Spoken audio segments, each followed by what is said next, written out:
예, 어제 말씀은 이스라엘 백성들이 하나님 앞에서 맹약한 그 아내를 버리고 이방신을 섬기는 여인들과 결혼한 죄에 대해서 하나님이 책망하시고 단련하시겠다고 말씀하시는 내용이었습니다. 오늘 4월 27일 수요일 말씀은 말라기 2장 17절부터 3장 6절까지 말씀입니다. 내용은 죄악으로 하나님을 괴롭게 하는 이스라엘을 연단하시는 하나님의 그 사랑을 말씀하십니다. 하나님 말씀 함께 읽겠습니다. 시작. 너희가 말로 여호와를 괴롭게 하고도 이르기를 우리가 어떻게 여호와를 괴롭혀 드렸나이까 하는도다. 이는 너희가 말하기를 모든 악을 행하는 자는 여호와의 눈에 좋게 보이며 그에게 기쁨이 된다 하며 또 말하기를 정의의 하나님이 어디 계시냐 함이니라. 만군의 여호와가 이르노라. 보라, 내가 내 사자를 보내리니 그가 내 앞에서 길을 준비할 것이요. 또 너희가 구하는 바 주가 갑자기 그의 성전에 임하시리니 곧 너희가 사모하는 바 언약의 사자가 임하실 것이라.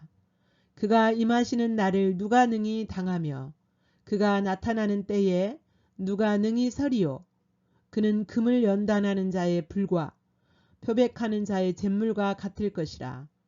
그가 은을 연단하여 깨끗하게 하는 자같이 앉아서 내 자손을 깨끗하게 하되 금, 은같이 그들을 연단하리니 그들이 공의로운 제물을 나 여호와께 바칠 것이라.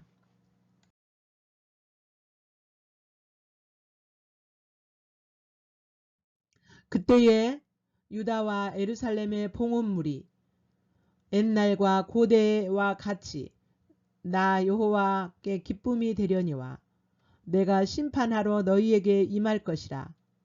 점치는 자에게와 간음하는 자에게와 거짓 맹세하는 자에게와 품꾼의 삭세 대하여 억울하게 하며 과부와 고아를 압제하며 나그네를 억울하게 하며 나를 경외하지 아니하는 자들에게 속히 증언하리라. 만군의 여호와가 말하였느니라. 나 여호와는 변하지 아니하나니 그러므로 야곱의 자손들아 너희가 소멸되지 아니하느니라. 아멘.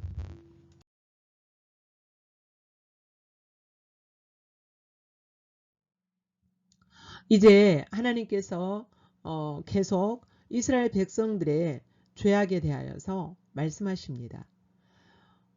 말씀하실 때에 2장 17절 말로 여호와를 괴롭게 하고도 우리가 어떻게 여호와를 괴롭혀 드렸나이까 하는도다. 그들은 영적인 소경이었죠. 그래서 자신들의 죄가 무엇인지 전혀 보지 못했습니다. 그 죄 중에 가장 큰 것이 뭐였습니까? 하나님을 알지 못하였다는 거예요. 하나님이 어떤 분인지, 하나님이 무엇을 원하시는지, 어떤 길, 하나님의 길이 어느 길인지 전혀 알지 못합니다. 그렇기 때문에 하나님을 알지 못하기 때문에 그들이 하는 말이 지금 하나님 앞에서 하나님을 괴롭히는 말인지 하나님이 기뻐하시는 말인지 싫어하시는 말인지 전혀 알지 못합니다. 그래서 우리가 어떻게 여호와를 괴롭힙니까? 말로 이렇게 말을 하죠. 그때 하나님께서 이제 그 정의의 하나님이 어디 계시냐? 하나님은 정의 하나님이 아니다. 공의를 행하시는 하나님이 아니다. 하나님은 정의를 행하시는 하나님이 아니다. 이렇게 그런 종류의 말을 하는 그런 종류의 공의 하나님 공의를 행하시는 하나님, 정의의 하나님, 정의를 행하시는 하나님이라는 것을 인식하지 못하고 알지 못하고 그것을 인정하지 않는 채 말하는 그 모든 말들이 하나님을 괴롭히는 말이라는 거예요. 그러면서 너희가 말하기를 모든 악을 행하는 자는 여호와의 눈에 좋게 보이며 그에게 기쁨이 된다 하며 말하기를 정의의 하나님이 어디 계시냐 함이니라. 실제로 이들이 이렇게 모든 악을 행하는 것을 하나님이 좋게 보이며 좋게 여기시며 또 그것이 하나님에게 기쁨이 된다 이렇게 말했을지는 몰라요. 그러나 그 정의 하나님, 공의를 행하시는 그 하나님을 인정하지 않고 하는 그 모든 말들이 바로 하나님을 괴롭히는 말들이라는 거죠. 그렇게 하면서도 그들이 지금 하나님을 괴롭히는지를 전혀 모른다는 것이에요. 우리도 이런 죄에 빠질 수 있잖아요. 정의의 하나님, 공의를 행하시는 하나님을 인정하지 않고 인식하지 않은 채 하는 그 말들, 그런 말들로 하나님을 괴롭힐 수가 있다라는 겁니다.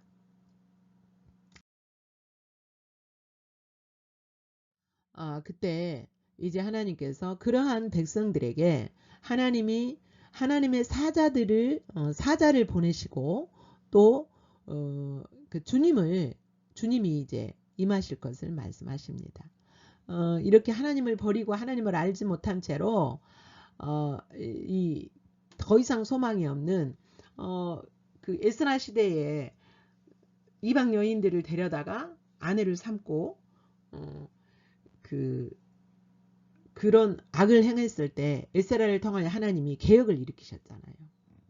아내를 다 보내고 그녀를 통하여서 낳았던 자녀들까지 다 내보내는 그런 대대적인 계획을 했지만 얼마 있지 않아 다시 또 이렇게 이방 여인들을 취하는, 그리고 전혀 하나님을 알지 못하고 아무 소망이 없는 모든 일들을 하나님을 아는 데서 출발해요. 그것이 하나님을 알아가는 그 통로가 예배 회복이고, 그런데 예배도 완전히 타락. 그들의 그 모든 가치관과 모든 삶의 영역에서 이렇게 타락한 이스라엘 백성 더 이상 소망이 없는 거죠. 그래서 참된 소망이신 예수 그리스도가 오신다는 거예요.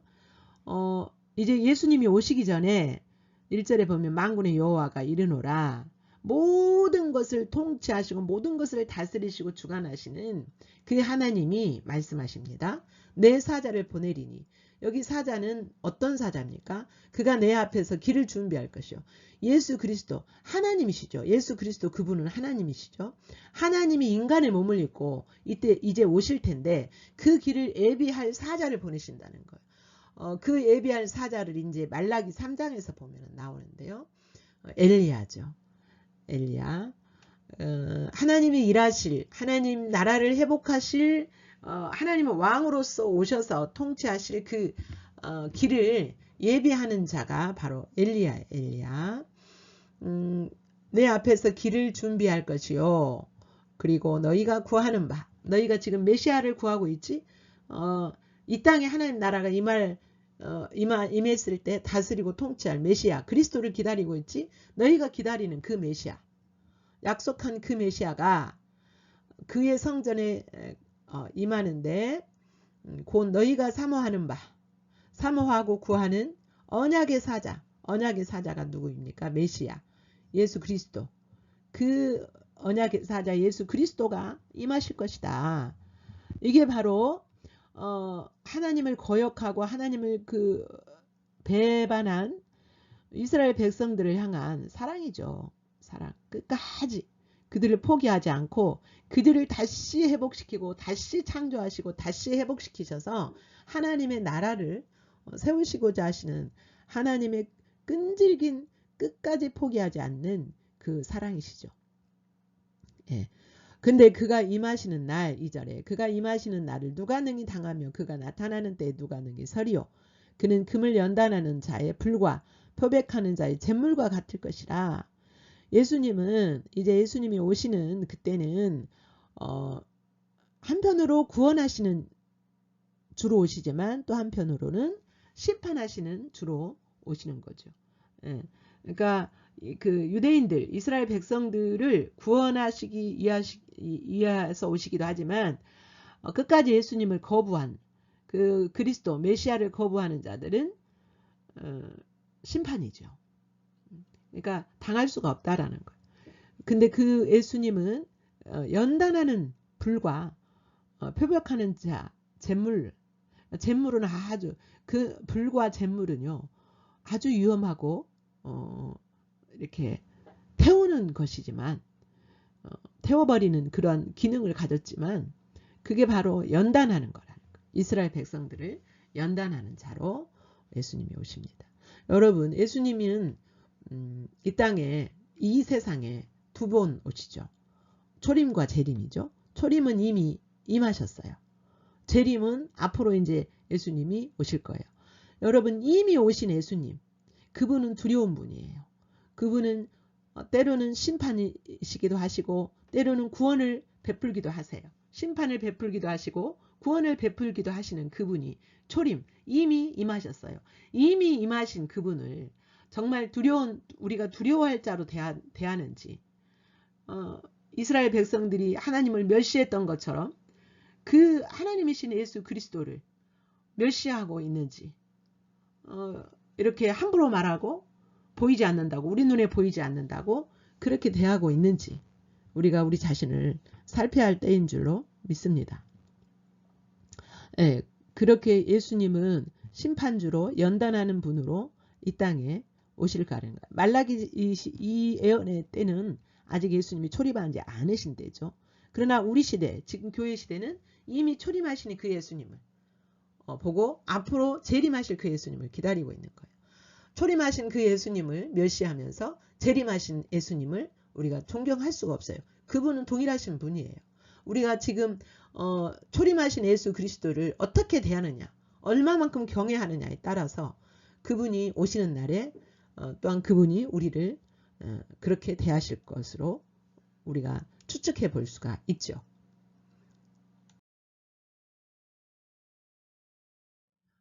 이제 그가 그를 연단하여 깨끗하게 하는 자 같이 레위 자손을 깨끗하게 하되 그 문같이 그들을 연단하리니 그들이 공의로운 제물을 나 여호와께 바칠 것이라.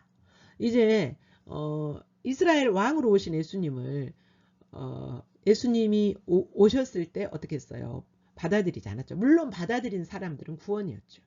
그러나 거부하고 받아들이지 않은 사람들을 하나님이 연단하셔서 그 연단하시고 또 예수 그리스도를 믿는 그들을 정말 이렇게 단련하셔서 하나님이 받으실 만한 공의로운 제물로 하나님께 바쳐지. 앞으로 우리도 지금 이 세상에서 어떻게 해요? 이 세상에서 예수 그리스도께서 오셔서 우리를 단련하시고 연단하셔서 하나님이 받으실 만한 공의로운 제물로 하나님께 드리기 위하여서 우리를 계속 이 땅에서 살아가는 동안 때로는 불로 때로는 제물로 우리를 그것이 우리를 고통스럽게 하는 일이기도 하지만 우리를 사랑하시기 때문에 그렇게 끝까지 단련하시고 연단하셔서 우리를 하나님 앞에 바쳐질 공의로운 지금 제물로서 단련하고 계시는 거죠. 이 땅에서 하는 동안.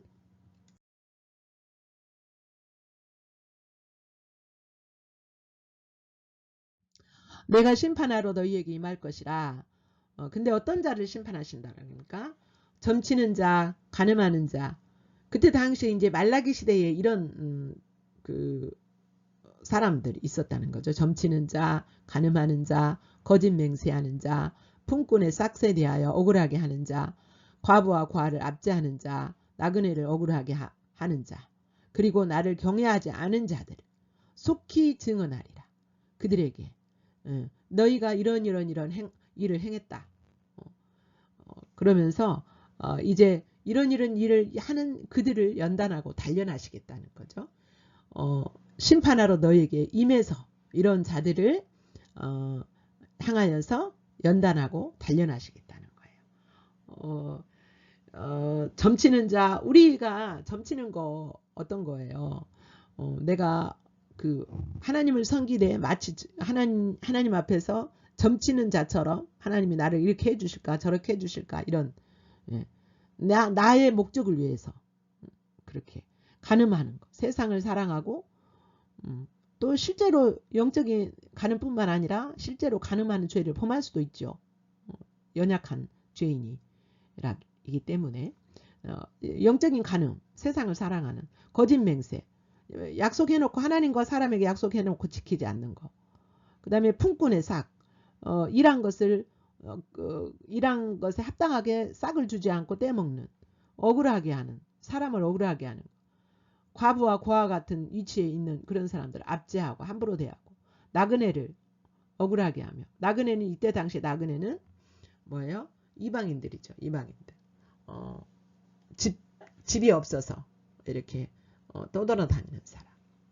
나그네를 억울하게 하고 하나님을 경외하지 않고 이런 사람들을 하나님이 단련하시겠다는 거예요. 이런 단련하시고 이렇게 연단하시는 그 목적이 뭐냐? 그 목적은 하나님이 그들을 미워하시고 싫어하셔서가 아니라 야곱의 자손들아 너희가 소멸되지 아니하느니라.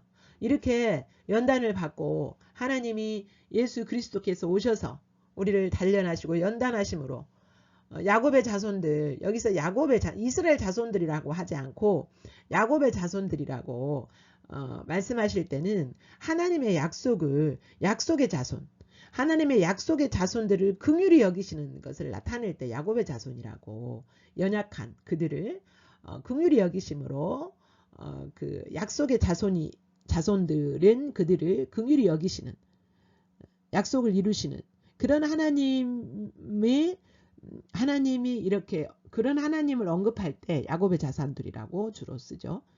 너희가 소멸되지 않을 것이다. 응? 하나님이 그 메시아가 오셔서 이렇게 단련하시고 훈련하시고 너희를 이렇게 불로 또는 제물로 연단하시는 이유가 바로 너희를 멸하지 않게 하기 위해서라는 거예요. 그러니까 하나님은 끝까지 너희를 포기하지 않고 단련하시고 훈련하시고 때로는 채찍질하시고 이렇게 하시는 이유는 사랑이신 거죠. 미워서가 아니라 사랑으로 그들을 포기하지 않고 끝까지 지켜내셔서 하나님 나라에 합당하는 자로 세우시는 것이 바로 하나님의 단련의 목적이에요. 그러니까 말라기 시대처럼 이렇게 타락한 백성들을 심판에 내어던지지 않고 멸하지 않고 끝까지, 그런 것처럼 예수 그리스도 안에 심지어 그 말씀으로 언약을 맺은, 율법으로 언약을 맺은 이들도 이렇게 사랑하시는데 예수 그리스도의 피로써 언약을 맺은, 피로 언약 맺은 우리들이야 오죽 더하겠습니까? 하나님께서 우리가 그렇다라고 해서 우리가 어떻게 하든 하나님은 우리를 포기하지 않을 것이니까 우리가 아무렇게나 살아도 돼. 절대 그거 아니에요. 더 큰 사랑을 안다면, 하나님의 더 큰 사랑을 안다면 더 큰 사랑으로 뭐 해야 돼요? 그에 합당하게 살아가야 되겠죠. 하나님은 우리를 이렇게 포기하지 않고 끝까지 연단하고 단련하셔서라도 그렇게 하나님의 백성으로 하나님 나라의 삶을 살아가도록 우리를 단련하시고 연단하신 하나님이시라는 거죠. 본문 말씀 우리 다시 한번 함께 읽겠습니다. 시작. 너희가 말로 여호와를 괴롭게 하고도 이르기를 우리가 어떻게 여호와를 괴롭혀 드렸나이까 하는도다. 이는 너희가 말하기를 모든 악을 행하는 자는 여호와의 눈에 좋게 보이며 그에게 기쁨이 된다 하며 또 말하기를 정의의 하나님이 어디 계시냐 함이니라. 만군의 여호와가 이르노라. 보라, 내가 내 사자를 보내리니 그가 내 앞에서 길을 준비할 것이요 또 너희가 구하는 바 주가 갑자기 그의 성전에 임하시리니 곧 너희가 사모하는 바 언약의 사자가 임하실 것이라. 그가 임하시는 날을 누가 능히 당하며 그가 나타나는 때에 누가 능히 서리요. 그는 금을 연단하는 자의 불과 포백하는 자의 잿물과 같을 것이라. 그가 은을 연단하여 깨끗하게 하는 자 같이 앉아서 레위 자손을 깨끗하게 하되 금, 은같이 그들을 연단하리니 그들이 공의로운 제물을 나 여호와께 바칠 것이라.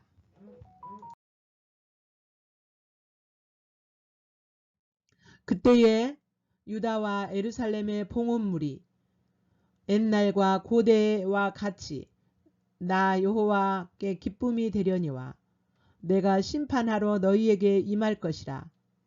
점치는 자에게와 간음하는 자에게와 거짓 맹세하는 자에게와 품꾼의 삭세 대하여 억울하게 하며 과부와 고아를 압제하며 나그네를 억울하게 하며 나를 경외하지 아니하는 자들에게 속히 증언하리라.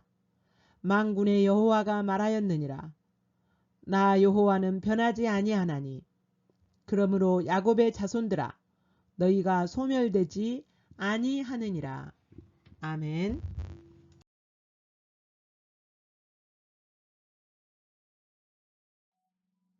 이제 말씀을 살피는 가운데 성령께서 여러분에게 터치하시는 말씀, 여러분에게 비추신 하나님, 비춰진 여러분의 모습을 바라보면서 마음을 집중하고 하나님을 바라보며 묵상하십니다.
이제 묵상 가운데 주신 말씀 만난 예수님 앞에서 반응할 내용들을 기록하시면서 다시 더 깊은 만남이 있기를 축복합니다.